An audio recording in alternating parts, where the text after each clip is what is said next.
Penuntun Saat Teduh Gereja Kristen Jakarta, Rabu 12 Juli 2023. Dengan judul renungan, Yang Berduka Cita Dihibur. Diambil dari Yohanes 16 ayat 7-11. Namun benar yang kukatakan ini kepadamu adalah lebih berguna bagi kamu jika aku pergi.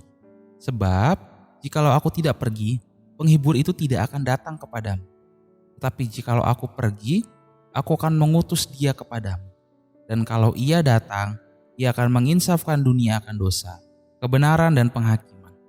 Akan dosa, karena mereka tetap tidak percaya kepadaku, akan kebenaran, karena aku pergi kepada Bapa dan kamu tidak melihat aku lagi. Akan penghakiman, karena penguasa dunia ini telah dihukum. Tahun 2021 yang lalu dia dikejutkan dengan hengkangnya Messi dari klubnya Barcelona. Banyak yang menyayangkan kepergiannya dan beranggapan bahwa seharusnya Messi tidak pergi ke klub bola lain. Messi dan Barcelona sudah melekat erat, bahkan setelah 2 tahun lebih Messi sudah tidak lagi di Barcelona, masih banyak fans yang tidak bisa move on dan menerima perpisahan keduanya.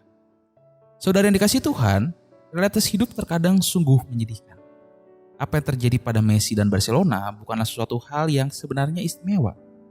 Sesungguhnya, semua hal di dunia ini pasti akan berujung dengan perpisahan. Teman sekolah akan lulus, teman kerja akan pensiun, dan bahkan keluarga yang bisa terpisahkan oleh kematian.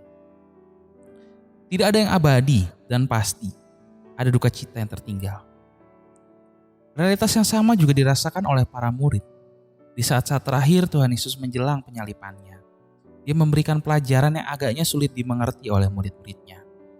Tuhan Yesus akan pergi dari mereka, itu adalah sebuah berita yang sulit diterima.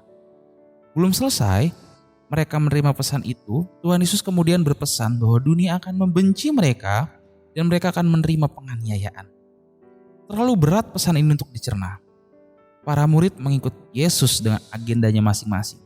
Namun di antara agenda-agenda itu, tidak ada yang menyangka atau berharap bahwa mereka akan dianiaya dan ditinggalkan oleh Yesus. Namun, dalam berita yang penuh tekanan ini, Yesus sendiri memberikan penghiburan dan harapan kepada para muridnya. Dia berjanji bahwa Roh Kudus akan datang untuk menguatkan dan memimpin mereka ke dalam kebenaran. Kesedihan para murid akan berubah menjadi sukacita dan bahwa mereka akan mendapat penghiburan dan bimbingan melalui Roh Kudus. Satu-satunya perjumpaan yang tidak berujung perpisahan hanyalah perjumpaan dengan Tuhan. Walaupun para murid seperti yang dicatat dalam sejarah gereja, mayoritas mati martir secara mengenaskan. Mereka tetap hidup dalam sukacita dan penghiburan, sebab mereka tahu bahwa mereka tidak sendirian. Dalam duka cita dan kesulitan pun, mereka tetap dihibur oleh Roh Kudus. Saudara yang dikasihi Tuhan, bagaimana dengan kita hari ini? Sudahkah kita juga mengalami momen perjumpaan dengan Tuhan? Ya, satu-satunya di semesta dan realitas ini yang tidak akan berujung dengan duka cita karena perpisahan.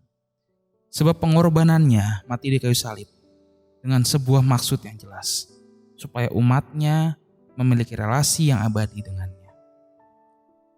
Kasih karunia adalah pemberian perasaan yakin bahwa masa depan kita, bahkan kematian kita, akan menjadi lebih baik daripada yang berani kita bayangkan.